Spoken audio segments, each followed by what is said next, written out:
Hi, this is Ramela Banerjee, and joining me today is Bharadwaj Rachamadugu, Senior Vice President at Sai Silks. Many thanks for joining us. Let's start by talking about Sai Silks' journey so far, from being a single outlet in 2005 to becoming one of the largest women's ethnic wear brands in India. What was the vision when the promoters decided to start a sari retail business?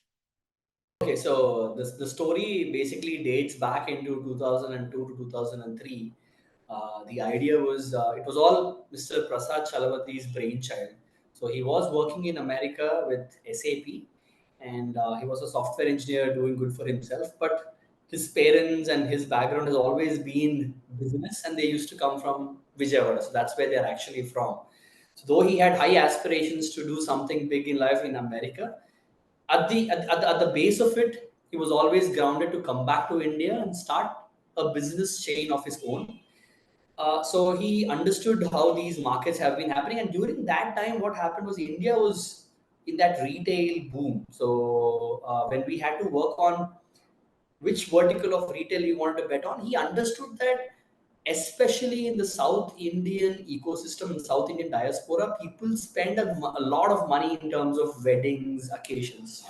So the top category for wedding, it comes to wedding and occasions, is one is jewelry, and the second biggest category is saris, predominantly women's ladies apparel. So jewelry being an asset light model was something of a pass for him. But on the other side, apparel is something really inspired him because SAP gave him a good amount of insights on the ERPs and how it can transform these businesses. And specifically in South India, in India, actually, a lot of these people are very, very unorganized. So that was the eureka moment for him, or maybe he felt like that is a direction that he want to walk with. So he left America, he came back to India, he did his research by then, and he opened his first outlet, Kalamandir, which is entirely revolving around women's wear. Saris is the core product profile that we had offered in Kalamandir. And needless to say, this was in 2005, and we've got a great reception from the customers in Hyderabad. Back then, it was AP and Telangana was together, so it was in Hyderabad, our first store, and we've got amazing reception from all of our customers, and that has inspired us to grow from one store. I think we started a store size of about 3,400 close square feet was our first store. We quickly expanded to the second, third, and fourth. And we've also expanded from AP Telangana, Telangana store back then to also Karnataka, and slowly started expanding furthermore. So during our expansion process, if you have to go a little bit faster in timeline, in 2011, we've also understood that there was a gap in the market, which is particularly in the ultra premium designer wear, plus a typical traditional wedding kind of a outlook. So in the ultra premium designer segment, we've launched a brand called Brand Mandir. This is exactly who it's focused to: the high net worth individuals, customizations, one of a kind, hand picked, curated collection. This is the kind of product profile that you have in a brand Mandir. And the second brand we also incorporated was Kanchipuram Varamahalakshmi Silks. So the interesting part in the South Indian ecosystem, not just in South India, pretty much in the entire country, is people have a habit of traveling all the way to Kanchipuram to make their wedding purchase because it's supposed to be auspicious, and they feel like going into a weaver city is having that differentiated experience is what they actually chose for. So we have understood that this is a very big market, especially because, as I did tell you, wedding was one of the biggest spends when it comes to any typical household. Most of the families go with the saying of, like, beg, borrow, or steal to get your daughter or a son married in as flamboyant way as possible. So what inspired us was people traveling all the way there to buy the product. So we've understood that the sentiment of wedding purchase is high. So we've incorporated a brand called Kanchipuram Varamahalakshmi Silks, which revolves around the wedding purchases. So what we've done is we've done things differently. Like, we've bought in the traditional ways of selling to metropolitan cities, and replicated that experience to give a wholesome experience to the customers. So that was the birth of a third brand called Kanchipuram Varamalakshmi Silks. And in this particular format, you'd see that people generally, the customers generally don't come and sit in high chairs and tables and shop. They come, they sit down on the floor, and we have salesmen open, I mean, sitting on the floor. They open the saris, they explain in a very, very traditional manner. And what we also do is we have a goddess in the center of our store. And there is a priest who comes in during the store opening time, stays all the way till store closing time, and he blesses the customer, the bride, the groom, or whoever it is who comes to purchase. Do a quick puja, and he gives a sari in their hands. So these are something very differently what we thought of, and we were successfully able to implement it. And needless to say, we have got a great reception, a customer recall value in not just that one store. And that same we have replicated in all of our Kanchipuram Varamahalakshmi silk stores. So that was the idea behind creating a unique experiential store that we have created with Varamahalakshmi silks. The whole idea behind Varamahalakshmi Silks is not to sell a product, but to actually sell a wonderful experience. And if you happen to walk into our stores, I'd be more than happy to take you around that. It is truly differentiated. Like what you can actually find it in a mall or any other standalone stores is what you get it from here. So we have created that wonderful experience. And today we have seen a lot of people come back to us for their daughter's wedding, come back to us for their baby shower functions. So we have created an emotional connection with them so that whenever they think about a sari, it's always going to be Varamahalakshmi Silks for us. So that's something different that we work with. Again, going back into the timeline, this was in 2011. In 2011, post launch of Varamahalakshmi Silks, we've started actively walking towards expansion. And in these expansion methods, we've understood that the only gap in the entire spectrum was the ethnic value fashion. So that we have addressed using our fourth brand, which is KLM Fashion Mall. The KLM Fashion Mall is a concept derived from ethnic value fashion. So when I say ethnic value fashion, again, majority of the fashion that we offer in this particular space is again ethnic and dominated by women. So the interesting proposition of how we went about KLM is in a typical middle class or the aspiring class of the society, majority of the purchase decisions are driven by women. So women are the people who buy them for themselves. Women buy for their kids. Women mostly buy for their husbands as well. So we've created a different model which is supported a lot by ethnic wear. Saris again dominates the KLM offering, and also even in the menswear, kidswear is dominated with the ethnic side of the offering. So with that, we have created a one-stop shop for the aspiring class, the middle class customers to come to us and shop for whatever they want. It's a complete family destination is what we have created. So with these four formats, we are able to cater to the entire spectrum of menswear, kidswear, and at the core, we do not want to deviate from the ethnic women's wear segment, and we stuck to that. Our core is still in the playing in the women's wear, but the whole aspect towards this is wedding and occasion wear is the core of what the SSKL's offering was. So with these four formats today, we are able to we've now expanded from one store. We've expanded to about 60 stores. This is as of March 31st, 2024. And we have expanded from one state operations to four states, one city to 16 cities, a small employee count of 50 people. Today, we stand an employee count of more than 5,000 people. We have a customer base of 65 lakh customers, and we are only growing strong as time comes in. And we have got an amazing journey in this span of just 19 years. We are able to compete with the industry giants who have experience or maybe heritage of about 70, 80, 100 years. We are going strong, and the Indian ecosystem or the Indian market today has changed, and people in the younger generations preferring saris, call it the Modi effect, call it Indians today being very proud in the global ecosystem. We're very happy that this is one segment that generally doesn't get affected by external factors, because when it comes to wedding, it's all about emotional and ethnic culture that we all predominate. And SSKL at the core, since we offer this culture, the tradition, the ethnic component of it, our growth story is very, very strong. Today, our presence is just in these 4 states, and we're able to do a turnover of about 1,373 crores almost. And we are hardly present in 16 cities. So it kind of gives you a sense of how big the market is, and how, irrespective of we doing such a huge number in terms of the revenue, we still have a lot of growth, lot of expansion down south, deep into Tamil Nadu, Kerala, Andhra, Telangana, Maharashtra, and needless to say, the west, north, and east. These are all such huge markets that we have still not even tapped into, and the growth potential for us is enormous in this space. Are all of the family members still involved in the business, like full time? Yeah, so it started. The idea got started with one, and Mr. Prasad, and his wife were the people who started this.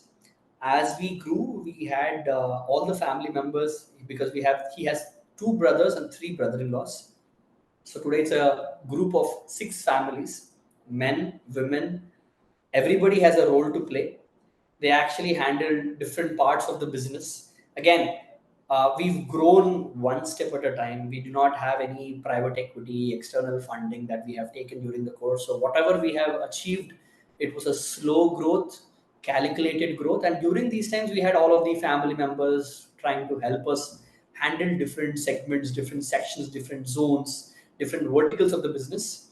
And along with the family members, I must be happy to say that we have been able to get best of the talent, country's talent, to help us expand our network of stores domestically in the same state and the other states as well.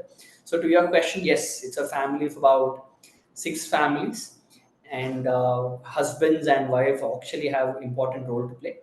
And myself, again, I'm the second generation a person in the family, the only second generation who's now lined up in the business core verticals as we speak. Yeah.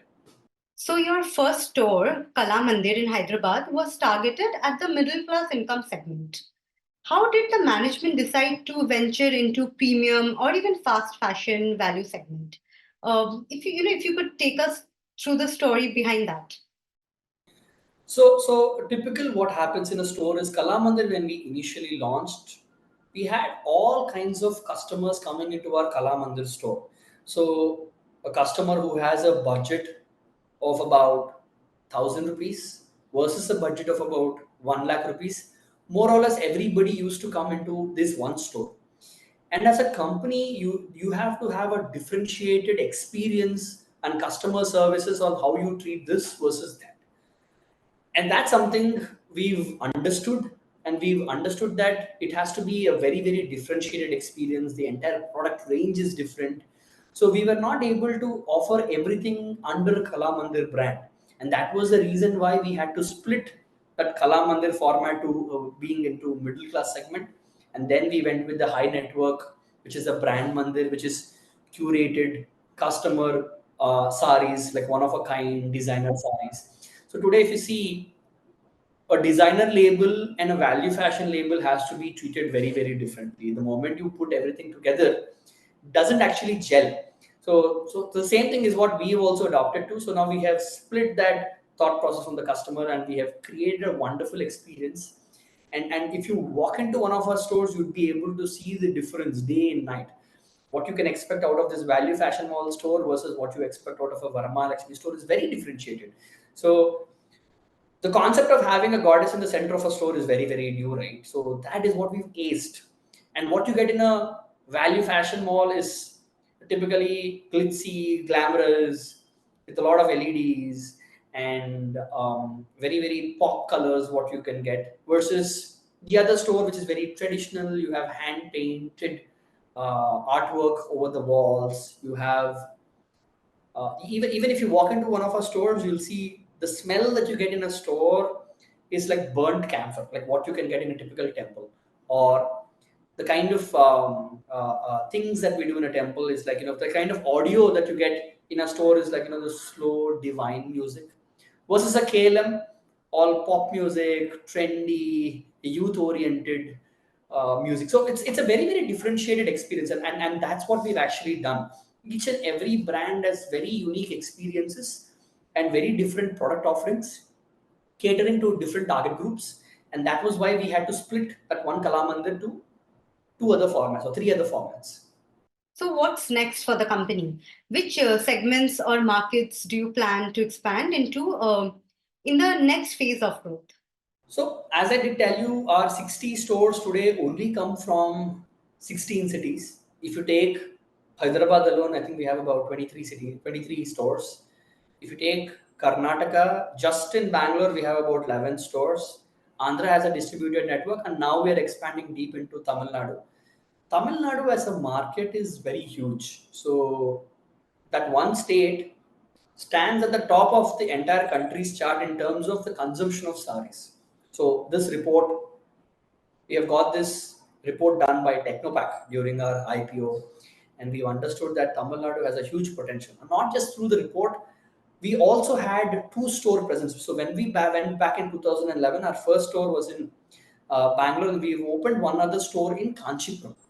So we've been collecting a lot of data points in our Mylapore store and in our Kanchipuram store to understand the trends about how this a typical Tamil Nadu customer works. So today, though we understand that this is a huge market, we always expanded with a cluster based expansion approach, because in a cluster what happens is like the economies of administration kicks in, the economies of management and the costs of advertisement splits.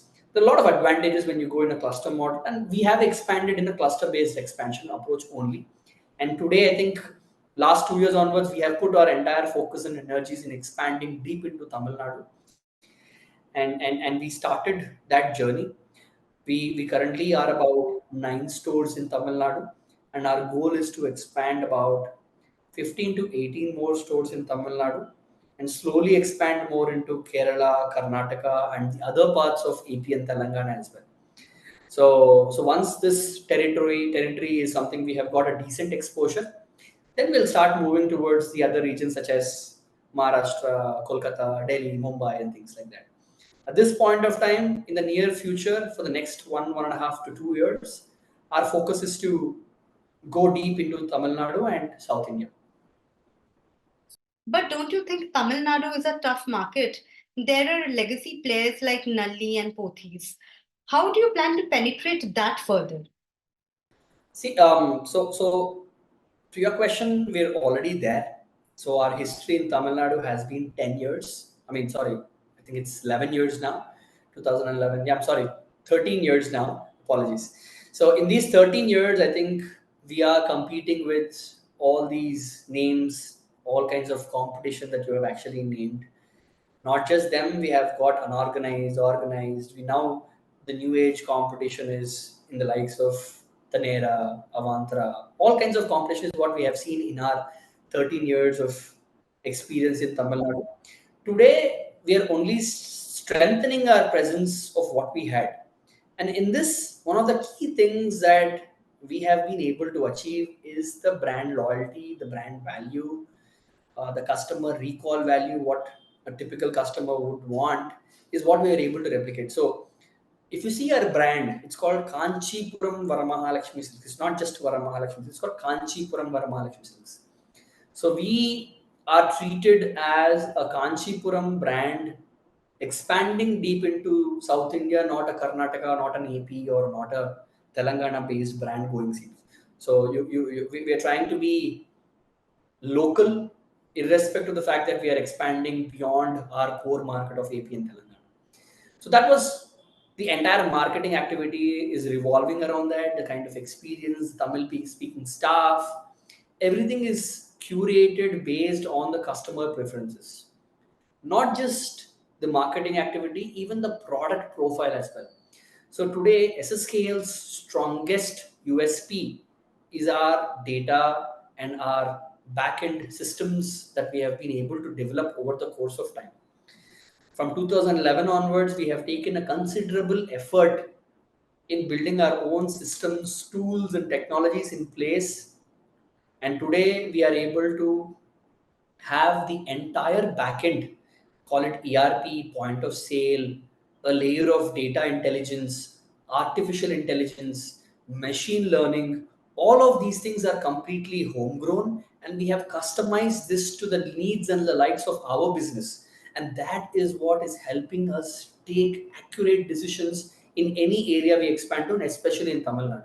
So we know what are those customers' tastes and preferential analysis we do in a very meticulous manner. The moment when a store opens, all the way till the store matures, we carefully assess each and every store in terms of the sell-throughs, what kind of product, what kind of colors are actually fast moving, and therefore curate the entire collection around that particular store. So all of this is actually done in a very meticulous manner. Every single thing that we do at the company is backed by data, and that's something I'm actually proud of, because we are not dependent on a group of 10 to 20 individuals. This is a pretty much the model that the other unorganized or other players actually go by. They have a concentrated team of people who's responsible to do sourcing. For us, it's a team of about 150 people, backed and supported by a very, very strong backbone of technology, supported by artificial intelligence and machine learning to a great extent. So I can rather say I'm one of the first companies at the pan India level who's using technology to this extent, in a very, very unorganized, or in a very in an industry which is dominated by the unorganized players. I'm able to do this, and that's the recipe for us to rapidly expand this quickly. And that's what we are able to do in Tamil Nadu as well. And that's what we've been able to do in any area that we locate and any area we go to. This has been one of our strongest pillars of growth. Okay, so Varamahalakshmi, will Varamahalakshmi continue to drive the margins performance given that it's your premium offering? See, absolutely. So the overall four formats, Varamahalakshmi stands at the top of the chart. And the moment we expand more Varamahalakshmi Silks stores, obviously the margin profile at the company level will actually rise. And we also have like two, three other mechanisms internally to improvise our gross margins. We are working consistently on our products, profiling them actively to make sure high yielding margins and high yielding products are actually sold. We are leveraging our technology and data layers to make sure our stock and inventory levels are optimally managed, so that our margins and our turnarounds become better. So as we develop and as we expand more into Varamahalakshmi stores, definitely you should be able to see a margin improvement coming across. So it took the company almost 10 years to cross its first 500 crore turnover milestone, which was in 2016. Then another 3 years to hit the 1,000 crore mark. And now you are guiding for 22 to 25% revenue expansion this fiscal. What do you think will drive this growth? See, there are two things. So if you see our growth from 2005 to 2016, it was, as I did tell you, it was slow growth. We've grown one store at a time, carefully, calculative growth. What we've understood is by 2019, we have seen all cycles, right? We have seen highs and lows that any business could see. We have seen the worst of the worst, such as COVID, where we had to close down all the doors and we had to expect the business could open today, tomorrow, maybe in a month, maybe in 6 months' time. And even in those years, when we quickly open our stores in a phase-wise manner based on the COVID rules, we've understood that this particular industry, the demand is always there. And with that model, we started rapidly expanding into, with that, our model, we believe, is completely a tight model, and our business model is rock solid, and that's the reason why we are expanding deep into South. So one of our largest drivers for our growth from 2016 to 2020 has been a launch of our KLM Fashion Mall stores. Between the periods of 2017 to 2019, we've opened close to about 3 lakh square feet of retail area of KLM Fashion Mall, which is our ethnic value fashion mall format. And now what we've understood is, with this, seeing all kinds of highs and lows that the business could ever go to, now we are even more confident that we are expanding our entire focus with our best format, which is our Varamahalakshmi format, which has the highest margins. And we are going down into a market which has the highest penetration power, which is the Tamil Nadu market. With all of these things, think factors, and our business model is mature, our data layer is very, very strong. With all of these things, now we are expanding deep into South India, and we have raised money from the public through our IPO funds. And with these funds, the projection that we had to open this year was about close to 90,000 square feet of retail area is what we wanted to add this year. And we are actively working towards sticking to that. And the plan of action is to make sure we open this additional square feet. And that is basically the confidence why we are able to expand from this to from a figure of 1,373 to a growth of about 20% in the next 2 years. And not just that, new store addition is one avenue for our growth, and we're also targeting SSG based growth. These two things put together with a margin profile better, I think we should be able to achieve the 20% growth. Okay, if you could give us some color on the retail expansion plans too, which sub brand segments will you be focusing on now? See, as we speak, the focus is entirely with Varamahalakshmi Silks format, and the geographical expansion will be majorly driven through Tamil Nadu expansion. Though we are anticipating that we might open a couple of stores in the other parts of Karnataka, the major focus will be in Tamil Nadu only, and with our brand Varamahalakshmi Silks.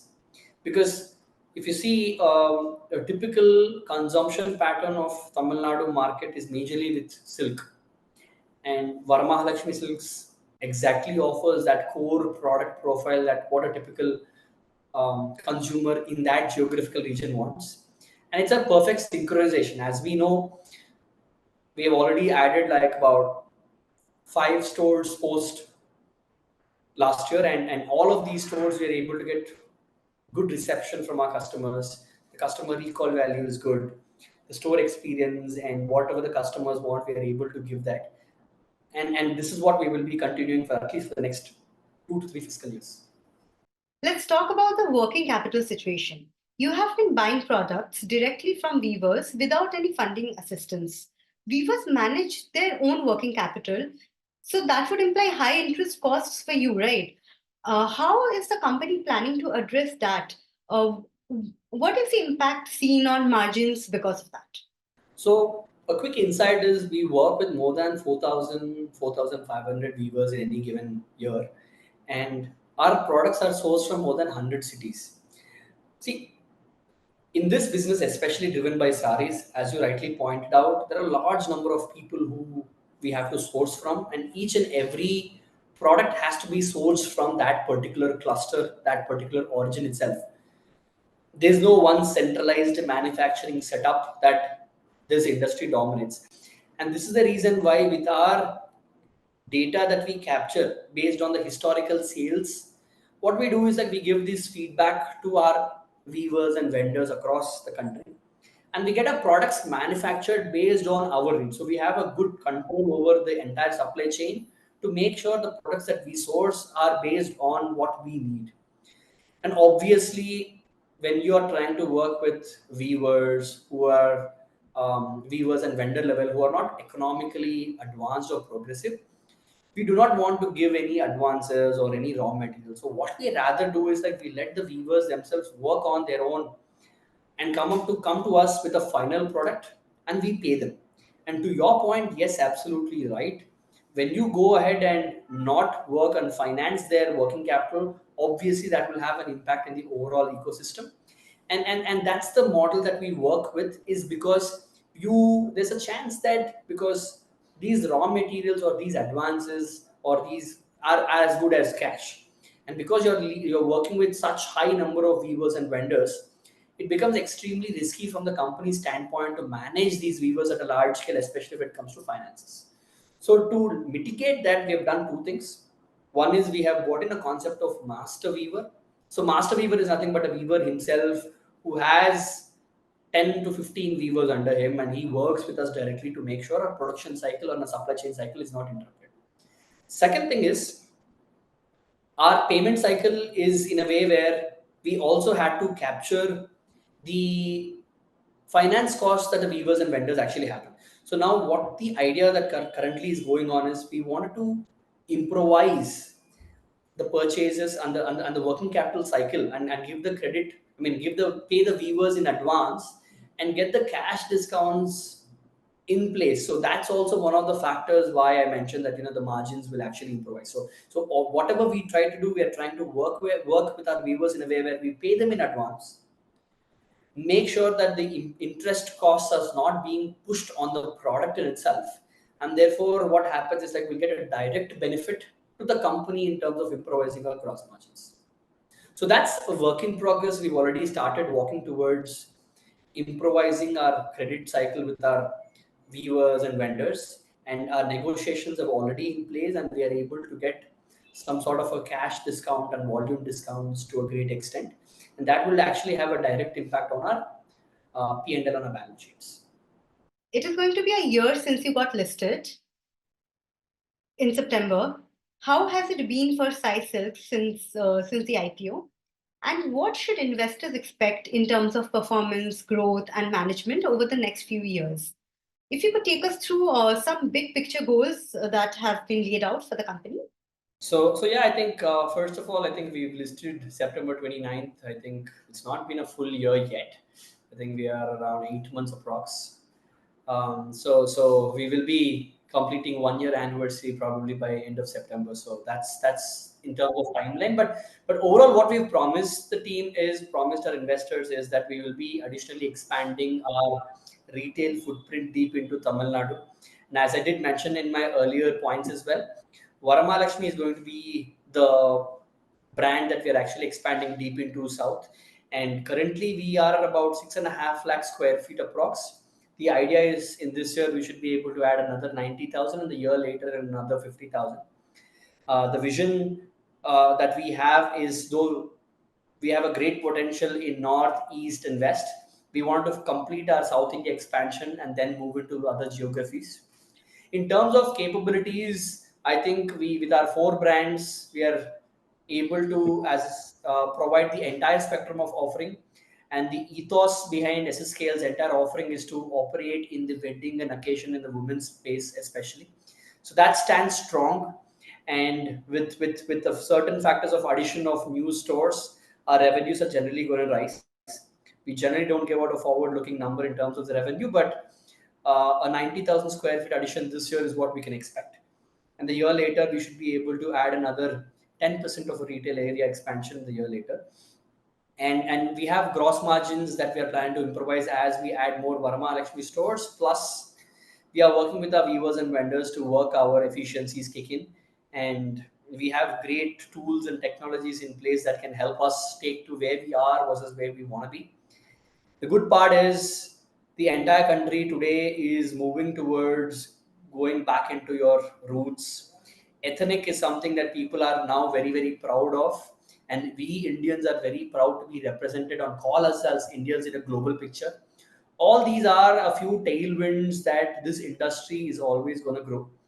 And as I did mention, being in this industry which is dominated by unorganized sector, the organized players' importance becomes larger and larger, and SSKL has a very, very big role to play.